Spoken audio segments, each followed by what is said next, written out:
Oscar Piastri had a bizarre and genuinely baffling outing at Silverstone.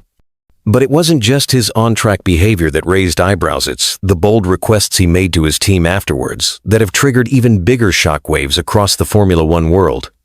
Sure, he's clearly not thrilled about the 10-second penalty handed to him for the safety car infringement, but truthfully, it could have been worse.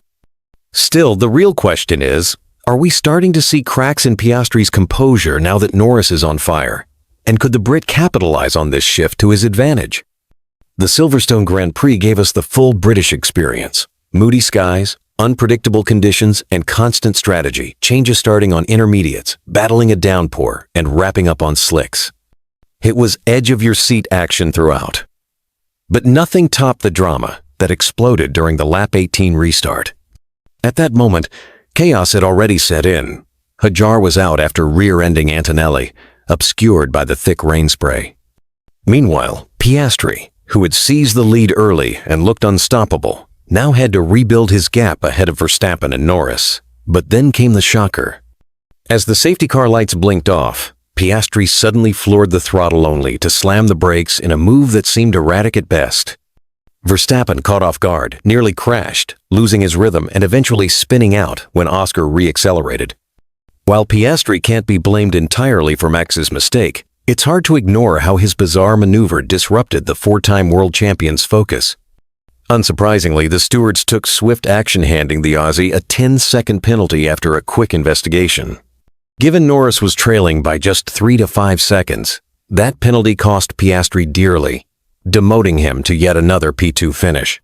But things took an even more controversial turn after the final pit stop, when drivers switched to slicks and Piastri served his penalty. Oscar's radio message left fans and probably his team in disbelief. "I don't think the penalty before was very fair," he said. "I mean, I know it's a big question, but if you don't think it was fair either, I think we should swap back and race." Let's break that down. Oscar was penalized for his own actions. Norris had nothing to do with it. McLaren had nothing to do with it. The penalty wasn't even the harshest possible. It could have easily been a stop and go, which would have been brutal. But Oscar still wanted a position swap?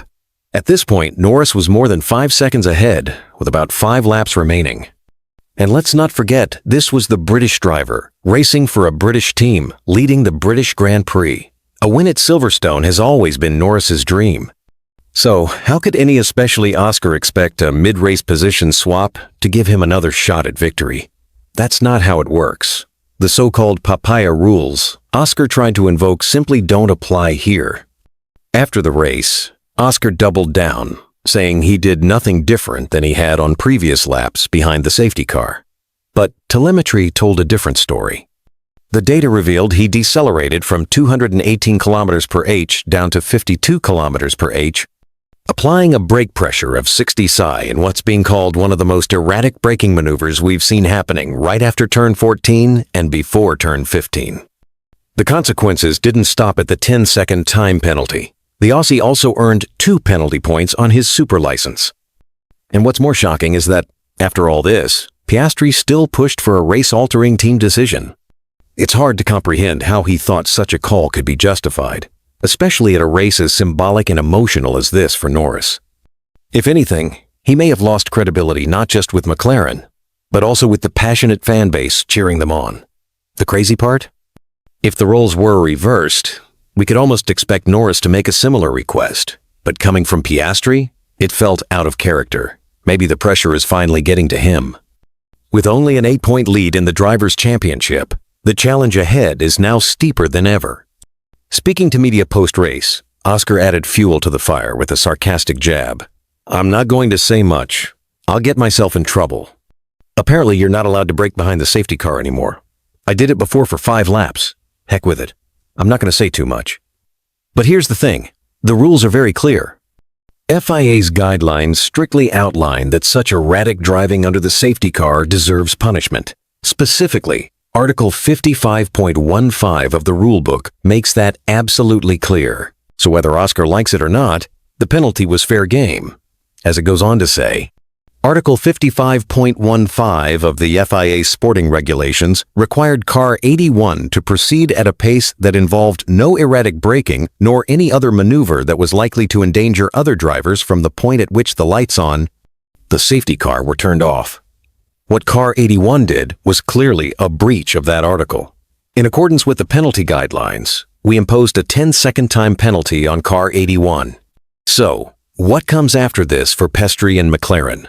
There's no doubt that the two protagonists for the championship are the working base squad's drivers, and I don't think anyone gets close to them. Verstappen's car is just not where it needs to be for a podium finish, let alone fighting with the McLarens up front.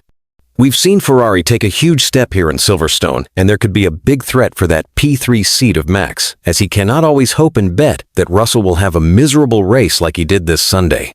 But McLaren has shown time after time that the conditions on the track don't affect them at all. Whether it's dry, wet, changing, or intermediate, they're here to dominate. And they've shown loud and clear that both championships are going to Woken. The bigger question, however, is the survival of Norris and Piastri against each other. Lando has entered into great form after the mistake in Montreal and has gone on to win the last two events, with Piastri not being able to follow or overtake his teammate, as he's shown earlier in this season and last year. This is a clear indicator that the MCL 39 is extremely good in the hands of both drivers, and we cannot bet on a single one winning because of how close everything seems to be. And this is where Norris needs to thrive. He's been the one who is criticized for cracking under pressure and not being able to perform when it matters the most. The Brit made a lot of mistakes last year when he was the protagonist for the title against Verstappen. But in this season, the pressure fell even harder on his shoulders because of his teammate. The hardest driver to beat is the one sitting right next to you in the garage.